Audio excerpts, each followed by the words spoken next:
It's thanks to me that you're alive, you parasite. If you have a problem, then divorce me and get out. In John's eyes, the kindness that was evident when we first met was now gone, replaced by a chilling coldness. The glasses he wore and the tie around his neck looked rather expensive, making it clear just how self-centered John had become just from his appearance and behavior. Fine, I'll leave. I said that, packed my things, and left immediately. And I vowed to retaliate against John. My name is Linda. I work as an administrative assistant in a company and live with my mother. Although I seem pretty ordinary, there's one thing about me that sets me apart from everyone else. That is, I use a wheelchair. In fact, due to a traffic accident I had in my student days, I had to live my life in a wheelchair, even though I wasn't fatally injured. When I first started using a wheelchair, there was a lot I had to get used to, and it was quite challenging. But, you know, people are resilient, and once you've spent enough time in a wheelchair, you get the hang of it. Sometimes I wonder if this is what folks would call a silver lining in a cloud. To be able to think that way probably means I've come to a good place mentally. But just going to work and coming back home isn't enough to make life fulfilling. So, my favorite pastime was going to the local library in town to read.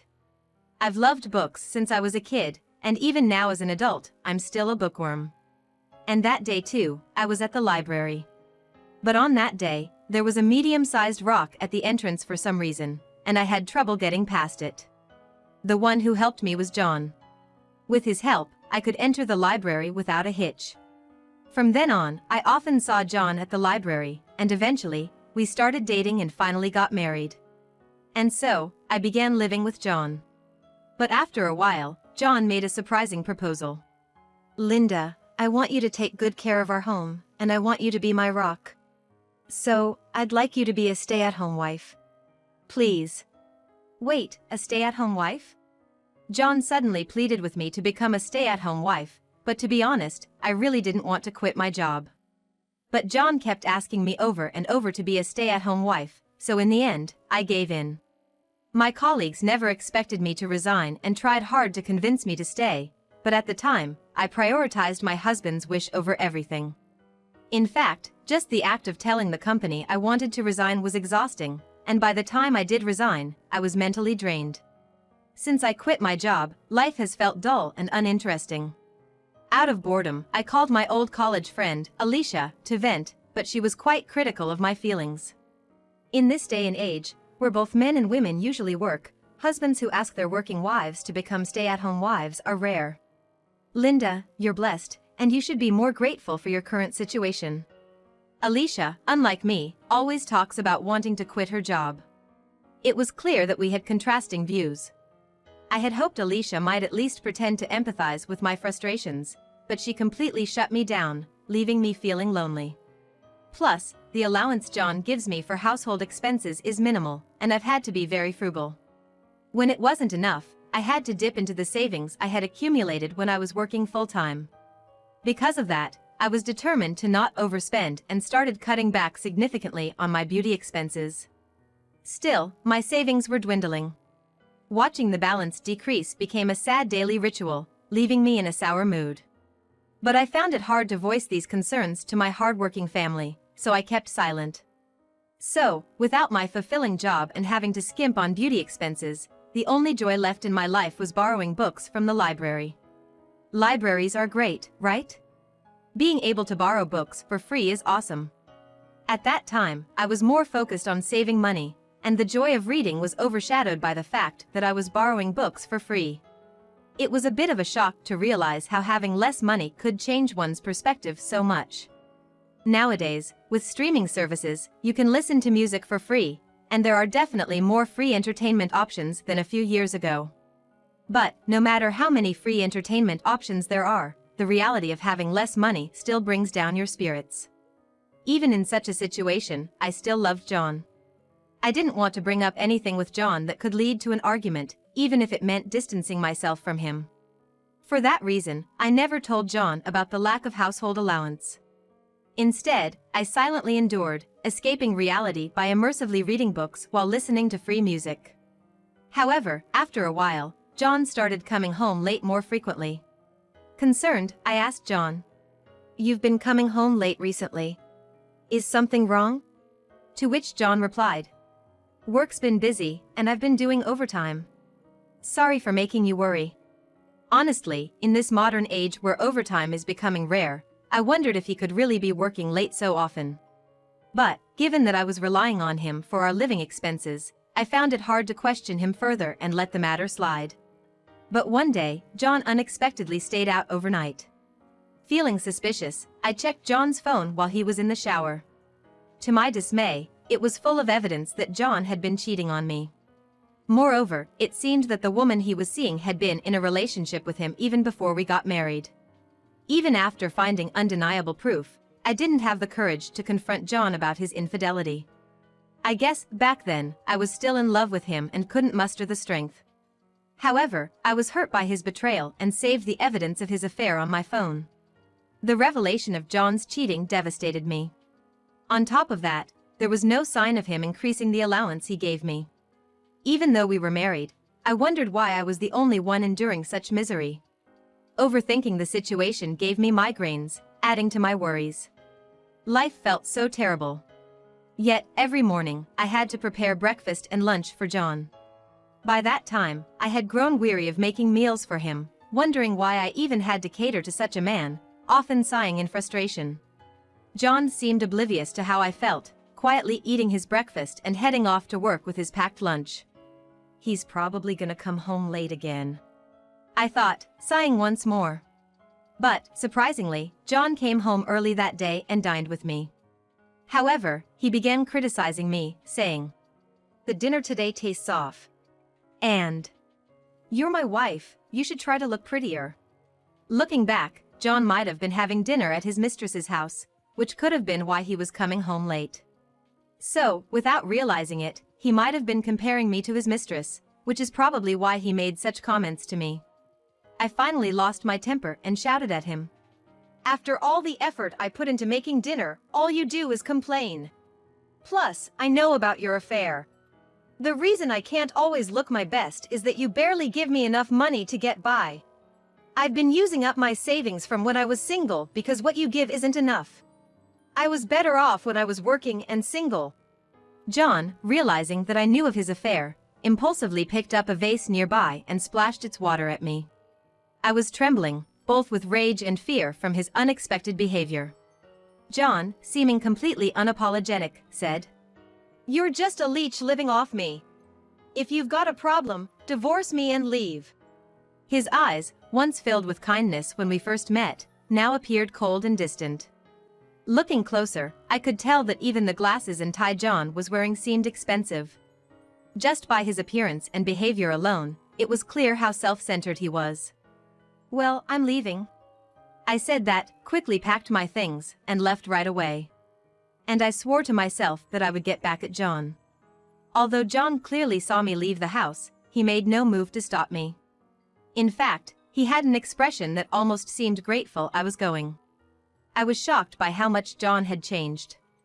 It chilled my heart to realize how quickly love can fade, even after we'd been so in love when we got married. I think I was probably crying at that moment. By the time the taxi I caught reached my parents' home, my tears had stopped, but the emptiness remained. My mother greeted me with surprise but warmth. "I don't know what happened, but come on inside." "Thank you, Mom." "It's okay, honey. We're family, it's what we do." "Yeah, thank you so much." The moment my mother hugged me, I started crying again. I thought my love for John had long since faded, yet I still found myself crying over him. Maybe deep down, I didn't want to leave John and was shocked by our separation. With so many emotions swirling inside me, my mother held me close, never letting go. Wrapped in my mother's love, I felt alive again, and an overwhelming sense of happiness. "Something must have really hurt you." Seeing me cry, my mother stroked my head just like she used to when I was little. We went inside, and my mother tried to distract me with some funny TV shows and offered me some oranges she'd gotten from a neighbor. By the time I'd finished the oranges, the TV show that came on was a comedy show that John and I used to watch together. It was a simple show where a humorous host chatted with comedians and celebrities. We really loved it. I was just silently watching that show, but I must have had a somber look on my face. Seeing me like that, my mother must have become worried and asked, "Linda, did something happen with John?" "There's been a lot, Mom. Honestly, I don't even know where to begin." "Oh, I see. It's okay, Linda. Take your time and tell me at your own pace, okay?"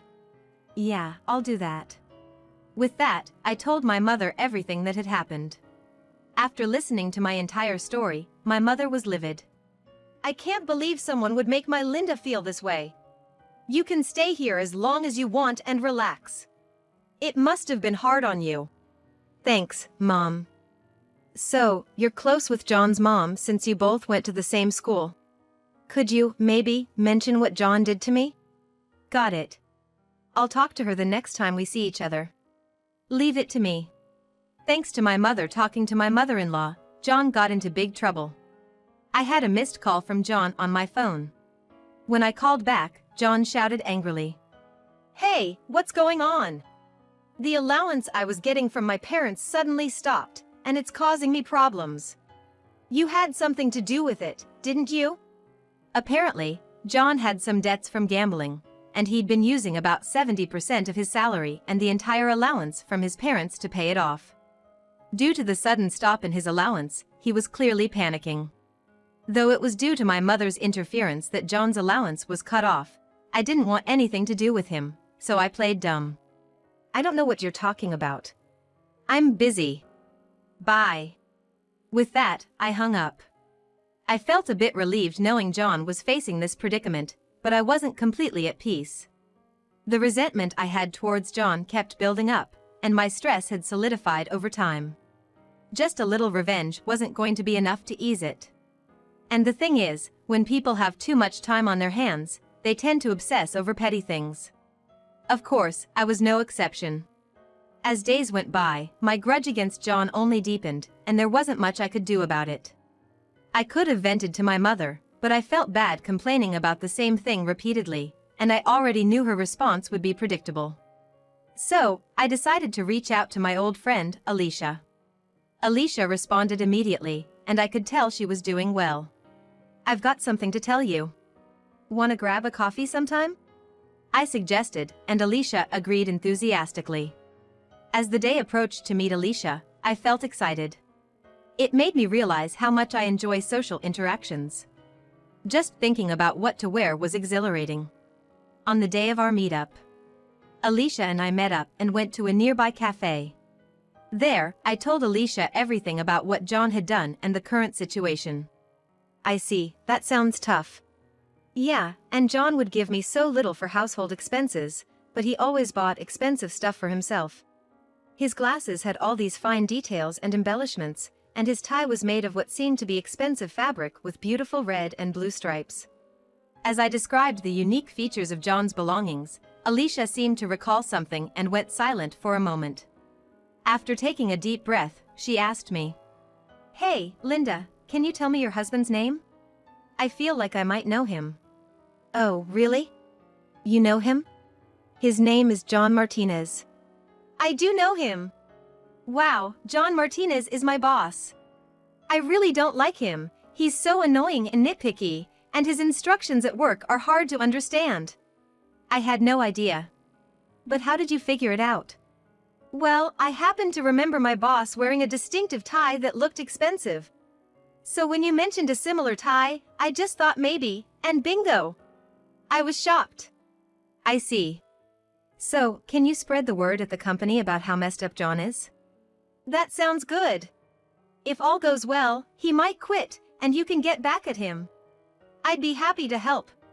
And so, Alicia began to spread rumors about John being an unreliable husband at the office. Gradually, the news spread throughout the company. By that time, John felt like he was walking on eggshells, finding it difficult to be at work. After a while, I started receiving emails from him. The emails were about how he felt uncomfortable at the office and didn't know what to do. For my part, I felt like shouting at John. "Why should I care?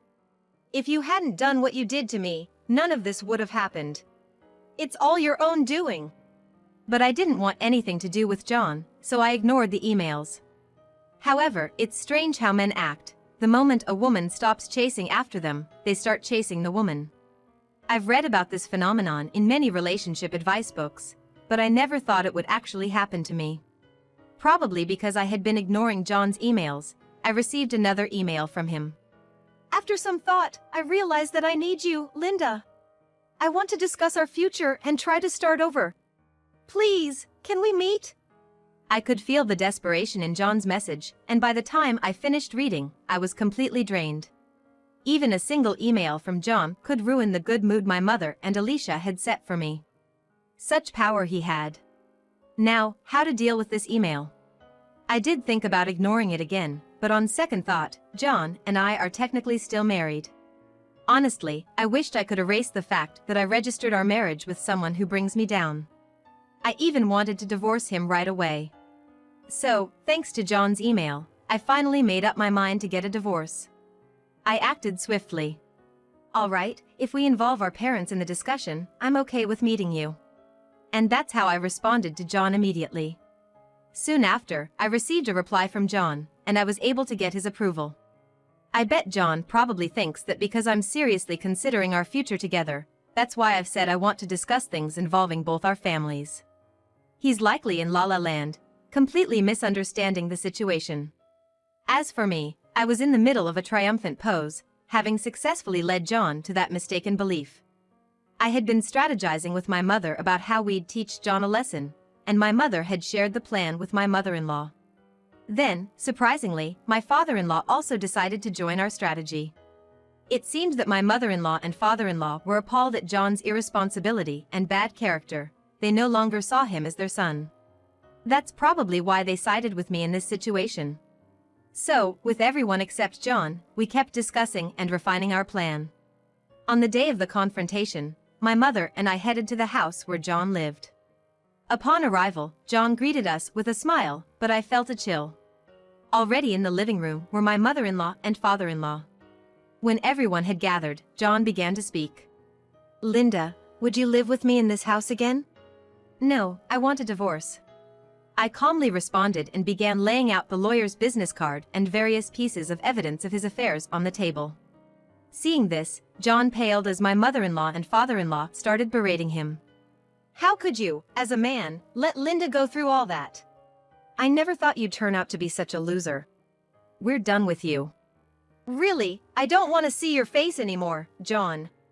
Ah, Linda, you can always rely on me, okay? With that, John was berated by his parents, got a firm disownment, and in the end, it was settled that he'd divorce me. Tell me it's a lie. I know I messed up. I'm sorry. Please, everyone, forgive me. John's pitiful voice echoed throughout the living room. Afterwards, my divorce from John went through smoothly, and a little later, when I informed Alicia about it, she said she had some news too. Given the cheeriness in Alicia's voice, I thought maybe she was gonna get married, but that wasn't the case.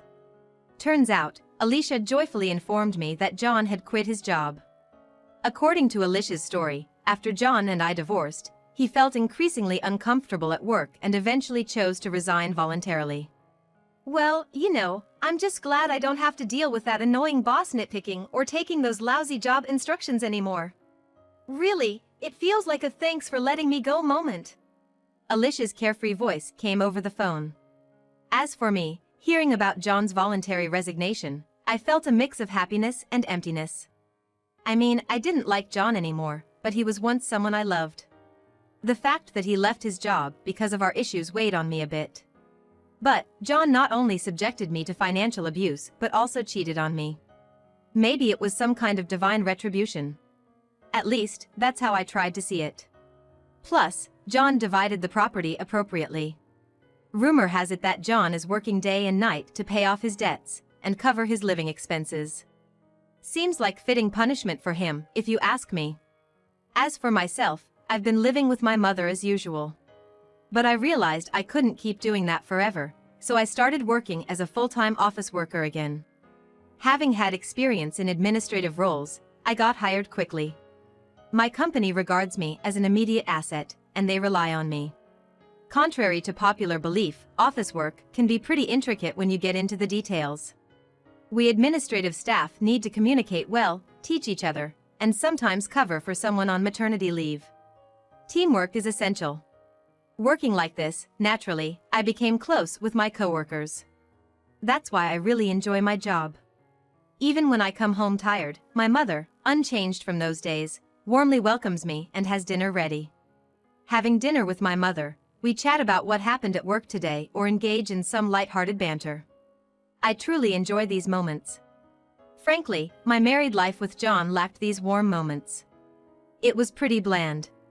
So, I cherish this happiness every day, living joyfully with my mother. I can't thank you enough to my mother.